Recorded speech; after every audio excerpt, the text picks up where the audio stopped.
Assalamualaikum. Salam sejahtera. Salam GBN, salam Malaysia. Kita berjumpa lagi hari ini ya. Setelah melakukan beberapa siri pendedahan dan pencerahan, hari ini sidang saya lain sikit dan panjang sikit daripada biasa. Tapi saya akan cuba dalam 30 minit lah, tapi mungkin lebih sikit. Baik. Hari ini saya akan menjawab satu soalan yang merujuk kepada satu perkara yang ditimbulkan oleh puak tertentu untuk cuba jatuhkan saya, iaitu Regi JC Ritaudin ni adalah ejen Tun Dr. Mahathir Mohamad. Ya. Hari ini terjawablah soalan ni secara jelas, terperinci, dan saya tidak akan simpan apa-apa. Jadi saya harap saudara-saudari tunggu sampai akhir, sebab hari ini juga ada faktor pembongkaran, ada faktor pencerahan, ada faktor pemerincian, dan saudara-saudari akan dapat satu persepsi yang unik berkenaan dengan perkara-perkara tertentu yang telah berlaku di dalam politik tanah air. Baik. Sebelum itu, saya nak beritahu bahawa saya sengaja melambatkan sidang ini. Benda ni sebenarnya saya boleh buat awal, solve the problem, tapi saya sengaja. Sebab saya boleh lepas kerajaan pimpinan Pakatan Harapan tumbang, saya boleh sambung hari-hari caci Ngah Komeng, Lim Kit Siang, Lim Guan Eng. Crowd memang akan ramai, 100,000 viewer, 200,000 viewer. Tak guna, ya. Sebab benda tu bukannya fakta, bukannya pemerincian, bukannya pencerahan, bukannya apa. Itu adalah hanya untuk memarakkan sentimen. Itu hanya untuk menaikkan emosi seseorang. Dan apabila kita ada crowd sedemikian yang suka mendengar benda-benda ni, dan dia boleh luangkan masa yang banyak untuk dengar benda-benda ni, masa yang terluang banyak ke sini itu adalah satu kerugian. Sebab benda tu tak mendatangkan hasil. Sebab memang lah ni, komen bukannya bercakap, banyak benda lagi isu yang kita boleh cerita. Pencerahan, apa yang sedang berlaku, mengapa ia sedang berlaku, perkara yang pernah berlaku yang tidak diberitahu kepada umum.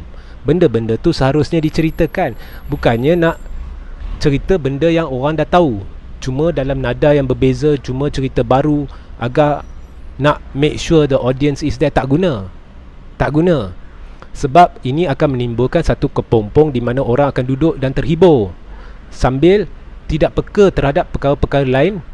Dan dalam terhibur, orang akan mendapat persepsi yang salah. Kononnya hancurlah DAP, hancurlah ni, hancurlah tu, kita akan menang, Muafakat akan menang dan sebagainya. Dia duduk dalam satu kepompong kepalsuan, dan akhirnya benda ni akan menyebabkan satu kejutan besar terhadap orang-orang ini apabila benda yang mereka jangkakan tidak berlaku. Jadi saya sengaja lambatkan sidang ini. Saya sengaja biarkan ditimbulkan persepsi oleh pihak-pihak tertentu, walaupun apabila RBA serang, saya ban, tetapi saya biarkan supaya audiens yang tinggal adalah audiens yang betul-betul waras. Kalau kita ada 100 orang, saya pergi cerita Hitler adalah orang yang jahat, cuma sebenarnya 100 orang dah tahu Hitler adalah jahat, tapi disebabkan saya buka cerita baru, maka mereka terhibur, mereka suka dengar. Tapi sebenarnya benda tu tak bawa manfaat untuk ubah apa-apa persepsi yang dah sedia ada kat orang-orang itu. Tapi kalau saya boleh buka cerita baru, ada satu insiden di mana Hitler ni menunjukkan Hitler ni sebenarnya ada kebaikan dia, itu benda baru, orang tak tahu. Jadi dari 100 orang tu, kalau 20 dengar ke, 10 dengar ke, 30 dengar ke, itu perkara yang amat besar menakjubkan. Tak perlu ada ramai-ramai yang hanya datang untuk berhibur. Sebab itulah yang tidak dipahami oleh ramai yang melakukan sidang. They are so worried about the numbers. They are so worried about the numbers. They don't realise There is no impact. They are just entertainers. Mereka penghibur.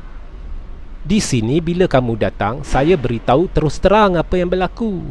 Saya mengajar, saya mendidik, saya memberi pencerahan, pemerincian. Saya tak pandang nombor.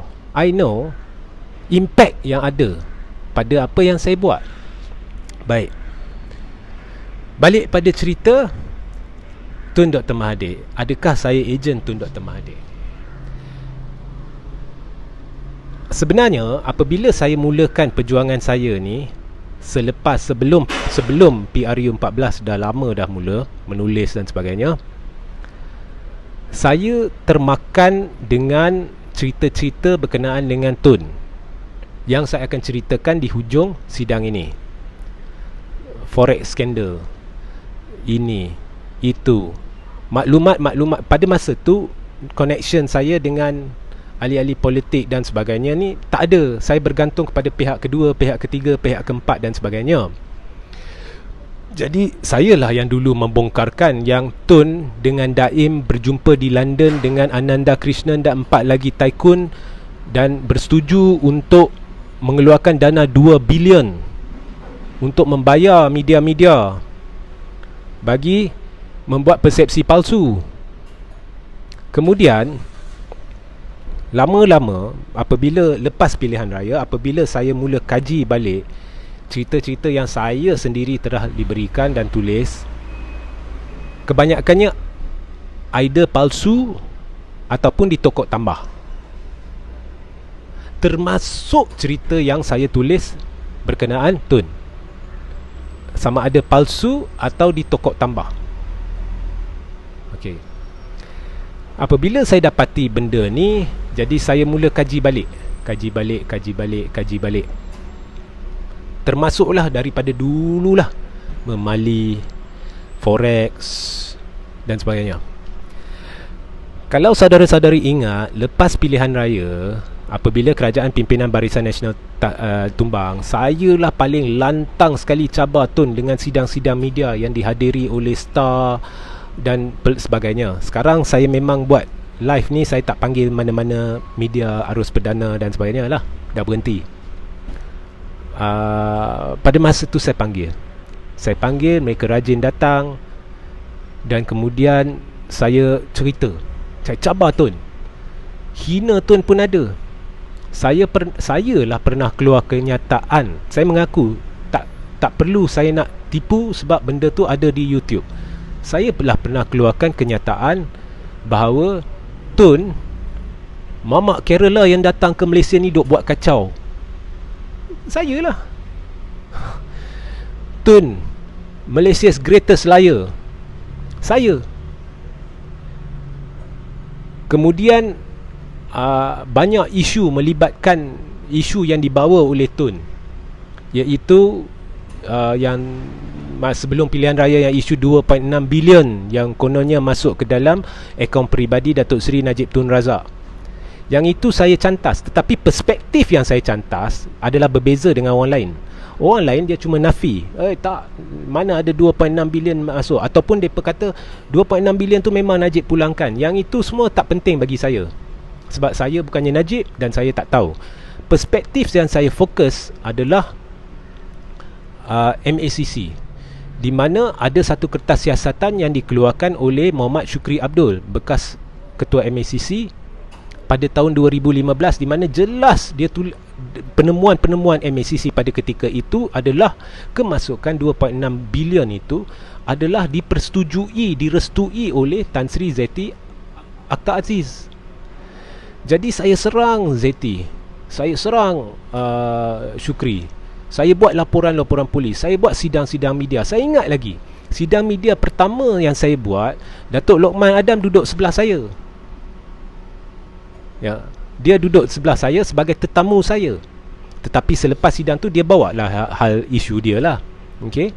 Itu kita kena hormat lah, dia bawa isu dia. Tapi dia duduk sebelah saya dan dia sokong isu Zeti. Sebab korang tahu, secara amnya dia anti Mahathir. Baik. Kemudian lepas tu, tapi saya fokus kat situ sebab ada percanggahan antara kenyataan ZT dengan laporan MACC. Jadi saya kata 2.6 bilion ni ada yang tak kena siasat balik. Mengapa Shukri boleh duduk sebagai ketua MACC? Dan benda tu memang tulah. Saudara-saudari masuk nama saya saja dalam YouTube, boleh tengok lah video-video tu, ya, daripada The Star dan sebagainya. Baik. Kemudian, tapi saya tengah kaji pada masa tu berita-berita yang saya terima, dan saya sedar kemarahan saya terhadap orang-orang tertentu tu, walaupun isu yang saya bawa tu betul, tetapi saya perhangatkan sebab kemarahan saya terhadap Tun. Maknanya tanpa disedari saya walaupun isu tu saya boleh setakat buat laporan polis, tak payah nak gembar-gemburkan, okey ini perlu disiasat dan sebagainya, tak, saya hangatkan, saya jadikannya satu isu yang besar sebab saya marah dengan Tun. Jadi saya tahulah ZT ni rapat dengan Tun, jadi saya marah dengan ZT. Beremosi sikit lepas pilihan raya sebab saya dah ditrain sebelum pilihan raya. Saya cara saya lain dulu, lebih beremosi lah. Tapi beransur-ansur saya berfikir, saya kaji. Kemudian saudara-saudari, saya dengar PAS. Nak marah saya, marah PAS dulu. Sebab PAS mula memuji Mahathir dalam banyak aspek. Nak marah saya, nak kata saya ejen Tun, maknanya PAS ni parti milik Tun. Sebab PAS banyak memuji Tun. Dan PAS ini adalah parti Islamik. Saya mula berfikir, nak marah saya, nak tuding jari terhadap saya, tuding kat PAS dulu. Sebab PAS memuji Tun, sentiasa memuji Tun. Selepas satu tahap lah, satu tempoh.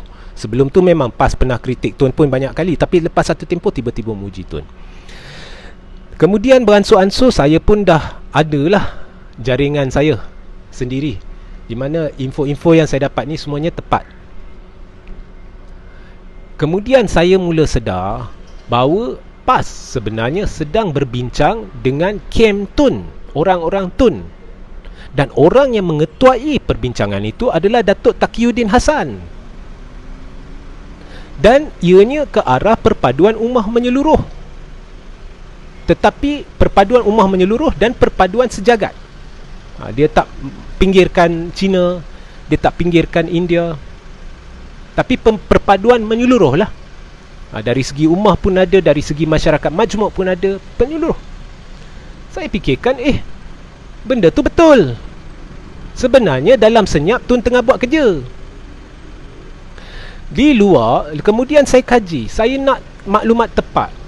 Kemudian Tun memang biarkan beberapa perkara tu terlepas pandangan agar orang Melayu yang undi DAP sebab marah dengan pemimpin Melayu tu tahu siapa tu DAP, ataupun pemimpin-pemimpin tertentu dalam DAP. Sebab konsep Tun, dia nak berhenti lihat parti, tak kira UMNO, tak kira PPBM, tak kira PKR, tak kira DAP. Dia nak fokus kat pemimpin, ahli-ahli parlimen.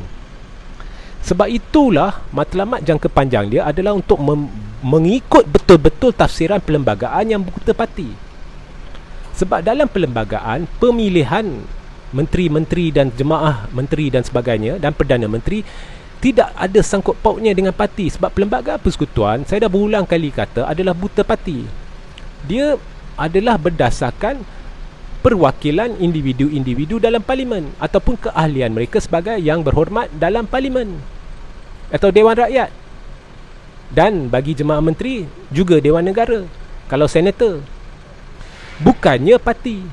Perlembagaan persekutuan langsung tidak menitik beratkan parti. Jadi tu nak beralih betul-betul, sebab dia dah nampak masalah Melayu ni memang tak boleh bersatu. Jadi nak beralih betul kepada perlembagaan persekutuan. Jadi apabila ada Perdana Menteri tu akan lantik ahli jemaah menteri dari mana-mana parti yang dia suka, asalkan mereka ahli dewan, sama ada Dewan Rakyat atau Dewan Negara, ataupun boleh ambil orang luar yang berkelayakan, yang teknokrat. Itu kerajaan perpaduan. Jadi ini misi jangka panjang dia. Tapi dia memang buat kerja secara senyap sambil bagi orang Melayu lihat siapa tu pemimpin-pemimpin tertentu dalam DAP. Bukannya apa, cuma nak lihat saja. Kemudian kita akan atur yang baru. Tapi dia takkan, dia tak kisah dah DAP ke PKR ke apa ke, dia akan ambil pemimpin Melayu Islam dan juga bangsa lain berdasarkan kemampuan dan kebolehan dan kejujuran dan pengamatan mereka terhadap konsep masyarakat majmuk dan hormat mereka kepada rukun negara dan prinsip-prinsip perlembagaan persekutuan, dan mereka menghormati agama Islam sebagai agama persekutuan dan menghormati orang-orang Melayu Islam dan hak-hak istimewa orang Melayu. Jadi dia biar benda tu berlaku. Tapi apabila keadaan menjadi terlalu genting pada ketika-ketika tertentu, dia akan bersuara. Misalnya kata bila isu Jawi dan Hot timbul, siapa yang bersuara? Tun yang bersuara. Tun yang beritahu Dong Zong ni resis dari dulu. Bila isu bila dah tahap kritikal, dia bersuara. Tapi dia tengah buat kerja. Dan saya lihat PAS masih berbincang dengan dia. Kalau nak kata saya ejen, Datuk Taqiyuddin Hassan directly dengan ada perjumpaan-perjumpaan sulit dengan satu grup yang juga meliputi dianggotai oleh Hishamuddin, oleh Menteri Besar Selangor, oleh Menteri Besar Terengganu yang juga PAS. Siapa yang lebih ejen? Andai kata yang ditimbulkan ni saya ejen, siapa yang lebih ejen? Kalau marah saya, Taqiyuddin kena, harus kena, PAS harus kena. Itulah saya dah kata, perkataan ejen ni buang masa dan kebudak-budakan dan tidak matang, sebab saudara-saudari mudah terbawa-bawa sebab tidak tahu fakta sebenar, tidak tahu apa yang berlaku di sebalik tabir. Dan saya lihat di sini, di satu belah ada penyatuan yang kononnya penyatuan ummah, tetapi dia hanya melibatkan parti kepartian, dua parti, di mana tidak ada usaha langsung untuk melibatkan parti lain. Tetapi di sana Tun sediakan satu pentas, walaupun ada pelbagai cerita, pelbagai propaganda yang ditimbulkan mengapa dia buat pentas itu, hakikat tetap hakikat. Dia timbulkan satu pentas bagi Melayu, yang Perhimpunan Maruah Melayu tu, ya. Semua parti Melayu Islam dijemput dan PAS hadir. Dan PAS memuji Tun sebab platform tersebut. Dan itulah penyatuan ummah yang lebih menyeluruh. Dan apabila China, apabila DAP, apabila siapa-siapa yang mempertikai pentas tersebut, Tun kecam. Tun kecam. DAP pun kena kecam. Dia pertahankan maruah Melayu. Jadi saya perhati, saya buat keputusan, saya tak boleh hina Tun lagi. Saya dah tersilap.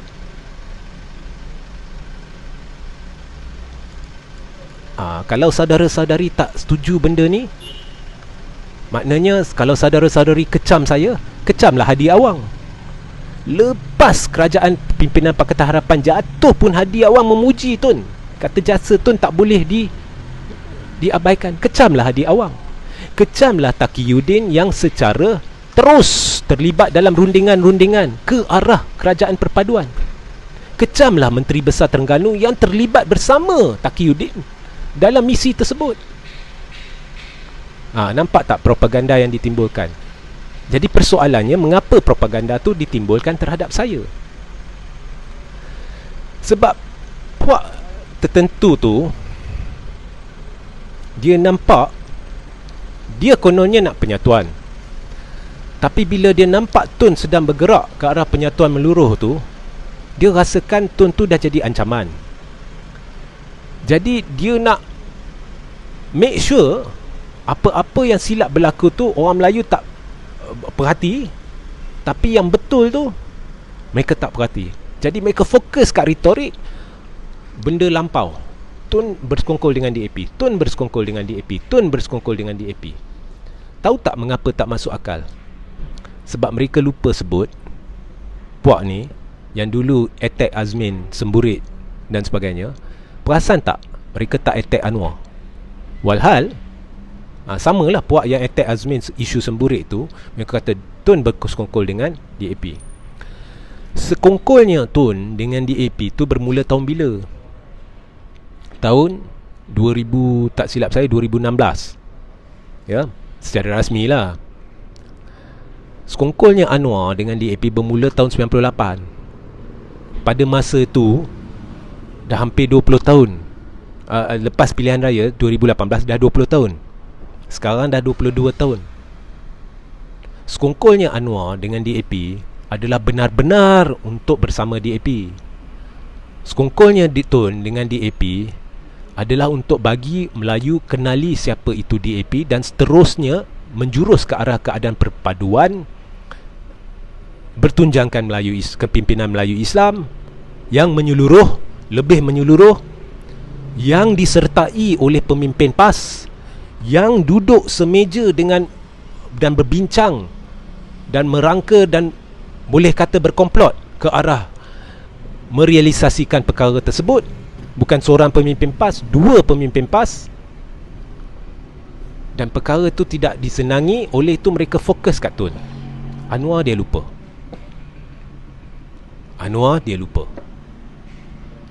Jadi masa semburit tu dia fokus kat Azmin sebab Azmin ni sekutu Tun. Anwar dia lupa. Bila cerita sekongkol dengan DAP, dia fokus kat Tun. Anwar dia lupa. Inilah yang dimainkan oleh pihak tertentu. Dan sebenarnya kerajaan plan Tun sepatutnya menjadi direalisasikan. Cuba tanya Taqiyuddin Hassan kalau berani menyangkal apa yang saya baru cerita ni, iaitu seharusnya direalisasikan selepas persidangan APEC. Tetapi satu puak di dalam PPBM tidak sabar. Jadi mereka tahu mudah untuk mempengaruhi Tun dengan cerita kononnya Anwar nak serang Tun. Memang Anwar duk serang Tun, tapi mereka sebab itulah mudah nak memperdaya Tun. Jadi mereka beri persepsi tak, serangan kali ini akan lain. Anwar akan paksa Tun letak jawatan pada bulan Mei, jadi Tun tak akan sampai APEC. Jadi dia nak keluar pada masa tu sebab tak sabar. Sebenarnya mereka dicucuk. Saya tak salahkan puak PPBM ni. Mereka dicucuk oleh satu lagi puak dalam UMNO. Puak yang sama yang timbulkan retorik kononnya saya ni ejen Tun. Apa salahnya saya nak katakan Tun ni banyak berjasa? Kalau nak kata saya salah, beranikan diri kecam PAS. Kalau tidak berani kecam PAS, berhenti. Saya cuma bercakap depan kamera. Pemimpin-pemimpin PAS terlibat secara langsung dalam rundingan-rundingan sulit. Datuk Taqiyuddin Hassan, Menteri Besar Terengganu. Diumum Hadi berulang kali sehingga hari ini puji Tun kecam Hadi. Tak kan? Jadi berhenti dengan saya. Sebab ini adalah propaganda yang dibuat untuk mengelembukan anda, untuk memperbodohkan anda. Ya. Baik. Sekarang kita masuk memali. Ada saya tertinggal apa-apa? Lebih kurang lah saya dah sentuh. Jadi memang menghala ke arah perpaduan, menyeluruh ke arah satu gabungan bertunjangkan kepimpinan Melayu Islam dan tidak berteraskan parti tetapi menurut peruntukan perlembagaan persekutuan. Baik. Dan pihak ni tak sabar sebab dicucuk. Mengapa puak dari UMNO ni cucuk? Sebab puak kecil ni cucuk sebab mereka takut kalau Tun berjaya, ada orang mungkinlah benda ni akan berlaku terhadap mereka, benda tu akan berlaku terhadap mereka dan sebagainya. Ya, itu saya tak nak tentuh. Kes mahkamah yang sedang berjalan ni saya tak nak sentuh. Baik. Sekarang kita cerita isu-isu lepas. Okey, Regi, mengapa kau tak sentuh isu lepas? Baik. Ada satu ketika, kalau kamu baca penulisan saya lepas PRU 14, beransur-ansur saya memang tak cerita benda-benda lampau. Even Anwar punya liwat pun saya tak cerita, melainkan situasi tertentu di mana benda tu tercetus, maka saya akan beritahu secara faktanya, secara hakikatnya Anwar memang bekas berliwat. Itu hakikat. Bukannya saya nak hina Anwar, bukan. Why I nak hina Anwar macam tu je, dia bekas berliwat tu. Saya bukannya orang jahat. Bila timbul situasi tu, saya cerita. Kalau boleh saya tak nak cerita. Mas Lim Guan Eng, korang tahu macam mana aku hina dia dulu. Tapi bila ada orang keluarkan berita palsu berkenaan dengan anak dia, saya yang pertahankan dia. Dan akhirnya tak ada orang yang boleh sangkal dakwaan saya. Itu berita palsu. Kononnya anak dia ditahan di Singapura, berita palsu. Faham? Propaganda. Tak boleh sampai anak bini orang, Azmin Ali, bila Azwan tak silap saya, adik dia ke abang dia yang buat benda-benda bodoh, ya, saya tak marah dengan Azwan. Saya cuma doakan terbaik untuk dia. Cuma hari itu dia dah melampaui batas. Tetapi saya tak pernah kata adik pada Azmin, abang pada Azmin. Benda tu patut diberhentikan, ya. Sama juga benda-benda lampau. Saya sebenarnya tak suka sentuh. Dulu sebelum pilihan raya saya silap. Masa Muhammad Sabu isu Zaza, saya terbitkan, sebab saya diberikan audio clip tu. Lah ni, kalau benda macam tu berlaku, saya takkan terbit. Benda tu nonsense. Baik, balik pada isu. Mengapa saya tak sentuh, ya? Saya dah beritahu, saya tak sentuh. Bukan hanya Tun, siapa-siapa pun saya tak sentuh. Tapi kalau korang tekan saya juga, saya nak tanya, seminggu sebelum PPBM menyertai Perikatan Nasional, orang meluat dengan Muhyiddin. Bestari Net lah, Muhyiddin paling korup lah, Menteri Besar Johor yang ni lah, meluat lah, jijik lah, macam-macam lah. Dia pernah ada skandal dengan perempuan lah, macam-macam. Hari ni orang sama dalam sekelip mata.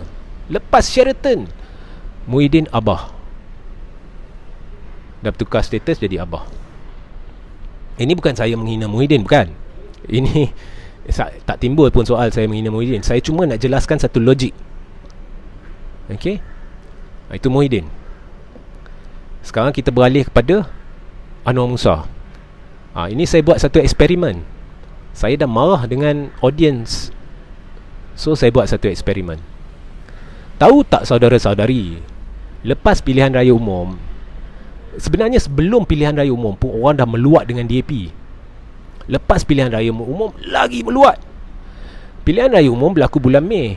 Bulan September, dalam 3-4 bulan tu dah jadi ICERT, dah jadi macam-macam perhimpunan ICERT lah.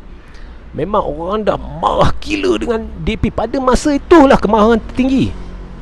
Tahu tak Anwar Musa cakap apa bulan September tahun 2018? Sebenarnya kita kena matang politik. Kita kena terima bahawa tidak salah jika kita memikirkan untuk bekerjasama dengan DAP. UMNO bekerjasama dengan DAP. Keluar mulut siapa? Keluar mulut Anwar Musa. Kemudian apabila berlaku kemelut politik yang baru ni, Anwar Musa buat sidang media. Dia kata dia terkejut because dia UMNO tidak setuju dengan cadangan Tun, sebab itu bermakna UMNO kena sekongkol dengan DAP. Pertama, ia adalah penipuan. Pertamanya, Tun tidak pernah beritahu Anwar Musa bahawa kena sekongkol dengan DAP. Itu satu penipuan. Kalau Anwar Musa rasa saya sedang menipu, saya cabar Anwar Musa, sila pergi buat laporan polis serta merta atau saman saya. Itu penipuan. Saya dah kata, Tun tidak berfokus pada parti. Dia cuma ahli-ahli parlimen yang berkebolehan. Nombor 2, Anwar Musa dah tahu dari awal Tun tidak ingin kerjasama dengan UMNO secara en blok. Lagi sekali saya cabar Anwar Musa, kalau saya menipu, sila buat laporan polis atau ambil tindakan untuk saman saya. Okey. Tapi tujuan saya sebenarnya, saya tak nak kenakan Anwar Musa, tapi saya nak buktikan kepada audiens saya betapa taksubnya mereka sehingga mereka terlupa daratan. Jadi Anwar Musa kata tidak sekali-kali UMNO akan terfikir untuk sekongkol dengan DAP. Tetapi tahun 2018 bulan September, pada ketika kemarahan Melayu Islam paling tinggi terhadap DAP, Anwar Musa keluar kenyataan, dalam politik matang kita kena fikirkan juga possibility, kemungkinan kerjasama dengan DAP. Sebenarnya saya tak niat pun nak keluarkan artikel tu. Cuma bukan saya yang kata, Anwar Musa yang kata, dan benda tu keluar dalam media arus perdana. Kemudian saya nak lihat reaksi audience. Saya cuma buat benda tu nak lihat reaksi audience. Oh, kalau begitu, saya dikecam. Oh, kalau begitu, baiklah keluar apa yang Anwar Musa cakap masa dia kecil, masa dia sekolah. Ni Anwar Musa apa cerita lama. Depa kecam. Tapi belah tu depa suruh saya keluar cerita lama. Ini baru kenyataan Anwar Musa yang keluar pada tahun 2018 yang terang macam, sebenarnya saya setuju dengan audience, benda lama tak payah nak cerita, saya setuju, tapi saya saja keluarkan. Tapi audience yang sama ni, yang cyber trooper ni, yang upahan ni, yang diupah untuk datang berak, buang air, merayap kat page saya ni untuk tuduh saya sebagai ejen tu ni, orang yang sama ni yang kecam saya sebab keluar artikel lama Anwar Musa ni. Oh, mengapa tak keluar cerita lama Tun? Nampak tak? Hipokrit. Orang taksub adalah orang hipokrit. Orang taksub adalah orang yang duduk dalam kepompong kepalsuan. Benda ni memuji-muji orang hingga ke tahap mendewa-dewakan seseorang tu ke tahap yang lebih ni adalah dilarang sama sekali dalam agama Islam. Faham? Saya nak uji audience tu. Jadi saya letak statement Anwar Musa. Anwar Musa yang buat statement tu. Tak payah nak lihat yang lepas-lepas. Cerita dia senang. Kalau saya ni, kalau satu benda tu betul, saya kata betul. Kalau salah, saya kata salah. Dan kalau ia menjurus ke arah landasan kebenaran Islamik, alhamdulillah saya akan menjurus ke arah yang sama. Dan apabila anak Lim Guan Eng diaibkan, saya akan sedarkan orang ini adalah satu penipuan. Dan apabila saya dah lihat cerita-cerita berkenaan dengan Tun ni digembar-gemburkan oleh pihak berkepentingan yang sebenarnya yang lakukan, yang sediakan pentas untuk Melayu Islam berhimpun, tak kiralah kau orang nak masuk konspirasi teori mengapa Tun buat pentas tu, itu I don't care. Tapi yang buat pentas tu yang lebih sempurna ni, yang Hadi puji, yang PAS puji adalah Tun. Saya nak sebut itu hak saya, sebab saya adalah orang yang pegang pada kebenaran. Adakah itu bermakna saya ejen Tun? No. Jangan jadi bodoh. Jangan biarkan diri anda dilembukan oleh pihak-pihak ni. Jangan. Saya sengaja tunggu last minute untuk bongkarkan benda ni, sebab saya nak pastikan yang duduk ada ni orang yang waras, orang yang pandai, bukannya orang yang taksub. Baru saya nak cerita. Ya, memali, forex, apa, cerita saya mudah. Sekarang orang-orang yang tuduh, ada dua perspektif ya. Pertama, orang yang tuduh tu ni dah pegang kerajaan, dah pegang Kementerian Kewangan. Koreklah kalau betul, heretlah Tun ke mahkamah kalau betul. Sebelum pilihan raya pun tak boleh nak heret. Ini nak cerita apa? Yang duk heret Tun. Yang korang tak nak heret pasal apa? Tak payah cerita, tak payah tuding jari, tak payah hantar upah cyber trooper, keluar dana banyak. Saya tahu siapa yang keluar dana ni. Saya tahu, dah tahu dah. Black and white dah tahu dah. Depa cerita lebih ni, tahulah aku nak buat macam mana. Masuk tangan siapa, lepas tu cyber trooper ni sebagainya. Tak payah nak hantar mereka berak, kencing, merayap kat page saya. Ataupun sebab saya ni dah jadi ancaman. Kepada siapa? Kepada orang yang bibir dia ni grup kecil ni. Majority dia tahu sebenarnya siapa saya. Grup kecil ni yang kononnya nak penyatuan. Aku duk buat apa? Nak perpecahan. Apa? Aku nak Lim Guat Eng jadi Perdana Menteri? Atau aku nak Lim Guat Eng digelar sebagai seorang kerabat diraja? Fikirlah. Ya. Itu satu. Kedua, bila kita cerita babak apa yang Tun lakukan, apa yang Tun tak lakukan, cerita-cerita lampau forex, bukan hanya korang dah pegang kerajaan, korang boleh buat sesuatu kalau nak. Tetapi apa yang saya lihat adalah korang tak ada modal. Saya tengok asyik balik pada cerita lama. Tak ada modal. Cerita baru kalau korang puati betul-betul tak ada. Yang lepas pilihan raya ni tak ada. Ya. Asyik kaji. Saya setuju. Kalau nak adakan RCI Forex dah ada dah. Kalau nak heret Tun ke mahkamah, heretlah kalau ada bukti. Heretlah, bukannya dia tak heret korang pun. Heretlah. Tunggu apa lagi? Baik. Ingat saudara-saudari, perjuangan tu kita kena pastikan objektif kita tu clear. Korang nak apa? Penyatuan. Penyatuan apa? Penyatuan ummah. Separuh ke menyeluruh? Menyeluruh. Pegang kat itu. Jangan duduk bawah kepompong kepalsuan. Untuk isu ini dan untuk isu ini sahaja. Kalau ada banyak soalan yang anda ingin saya rungkai lebih, letak dalam ruang komen ataupun email saya kepada rj.ritaudin@gmail.com dan saya akan buat satu lagi sidang esok dan saya akan sambung isu ini.